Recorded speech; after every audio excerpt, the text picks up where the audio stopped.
තියෙන්නේ මහෝගනි ඇට. මම පළලා පෙන්නන්නම් මේක.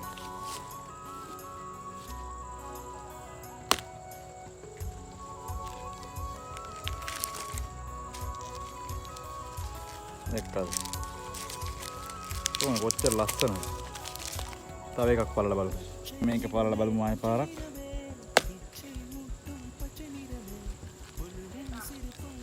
ඕන් තියෙන බඩු කොහොමද ලස්සන එකේ. ස්වභාව ධර්මයේ ලස්සන නිර්මාණය.